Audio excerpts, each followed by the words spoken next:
ओम शांति। कल गुरुवार है, कल बाबा को भोग लगाएंगे। तो आज ही आपको बाबा के घर में कोई ना कोई अपनी तरफ से फल, ड्राई फ्रूट या कुछ भी सामान दे के आना है।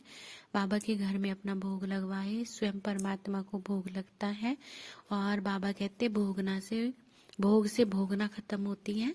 तो जब हम बाबा को भोग लगाएंगे तभी हमारे जन्म जन्मांतर के जो सिर पर पाप कर्म है, बोझ है, तो वो उतरेगा बाबा के भोग से। तो आज आपको जो भी आपसे बनता है, चाहे वो एक ही फल क्यों ना हो, तो बाबा के घर में हम जरूर दे के आए और वहां जाकर यही बाबा को बोले, बाबा हम आपकी तरफ लिए भोग लेके आए हैं, आपको ये भोग स्वीकार करना है, मेरे मन की इच्छा है। और बाबा तभी आपके मन की इच्छा स्वीकार करेंगे जब आप भोग लेकर वहां जाएंगे। जैसे ही मन में आया कि बाबा के लिए भोग लेना है, तो बाबा तक भी ये संकल्प पहुंच जाता है। कुछ भाई बहन सोचते हैं कि एक फल ही तो है, कैसे लेके जाए। नहीं, हम बाबा के रूम में जाएंगे और बाबा के सामने वो फल रखेंगे। तो बाबा को तो हम सब वैरायटी भोग लगा सकते हैं, जितना चाहे उतना लगा सकते हैं। बाबा वैसे ही भावना स्वीकार करते हैं। आप भोग इतना लगाते हैं लेकिन भावना नहीं, कहने से लगवाया तो भी भावना इतनी नहीं है, तो बाबा फिर कैसे स्वीकार करेंगे। बाबा तो भावना का भूखा है। भक्ति में सुना है कि भगवान तो जो भावना रखते हैं, भगवान में श्रद्धा रखते हैं, भगवान उनके यहाँ से पानी तक पी जाते हैं, उनकी भावना को स्वीकार करते हैं। तो हम सच्चे दिल से बाबा को भोग स्वीकार कराएंगे। कुछ भी हो जाए, मुझे हर बुधवार को बाबा के घर में कुछ ना कुछ ले जाना है। गुरुवार को आपका भोग सबसे पहले बाबा को लगे, हो सके तो सुबह ले जाओ, नहीं तो शाम को दे के आओ।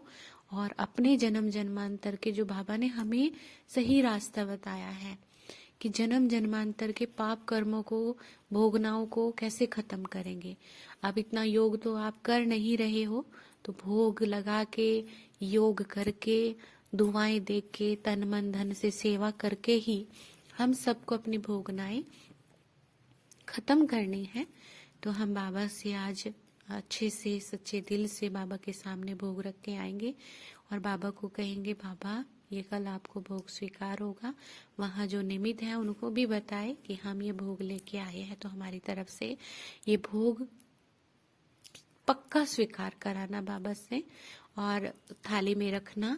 और फिर बाबा को जब भोग लगेगा तो उस दिन भी पक्का सेंटर पे जाना है और बाबा को भोग खिलाना है।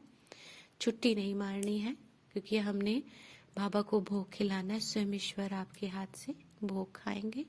ठीक है, तो अच्छी बात लगी हो आपको तो जरूर स्वीकार करना, अपने जीवन में अमल करना। अच्छा हमारी यही शुभ भावना है कि आपके मन की इच्छा अच्छी पूरी हो और भगवान सुनेगा आपके सच्चे दिल से। आप परमात्मा पिता को सुनाएंगे तो वो अवश्य पूरी करेगा। कोई भी बात हो, बाबा को सुनाना है ना। तो 21 गुरुवार या जब तक हम संगम पे हैं तब तक हम बाबा को भोग लगाते ही रहे। और हमें ये पता है कि उसके लिए कहीं ना कहीं से कुछ ना कुछ प्रबंध हो ही जाता है। जब हम उसके प्रबंध करेंगे तो जरूर वो हमारी सुनेगा और स्वीकार करेगा और हमारी बात भी मानेंगे, क्योंकि हमारा कनेक्शन। वो कहते हैं ना, किसी को अगर अपना बनाना हो तो खिलाना शुरू कर दो। परमात्मा तो सबका है, पर भगवान भावना देखते हैं, वो तो हमारा है ही। और हमें देखकर ही परमात्मा पिता स्वयं सृष्टि पे आए हैं ताकि हमारा सुधार कर सके। फिर से हमारे दैवी स्वरूप को भगवान ने याद दिलाया, बच्चे आप देवी देवता हो, इस संगम पर मेरे बच्चे बने और सत्युग में आप ही देवी देवता होंगे। तो हम इस भोग को सच्चे दिल से स्वीकार कराएंगे बाबा को और बाबा इस भोग को स्वीकार करेंगे। ठीक है, ओम शांति।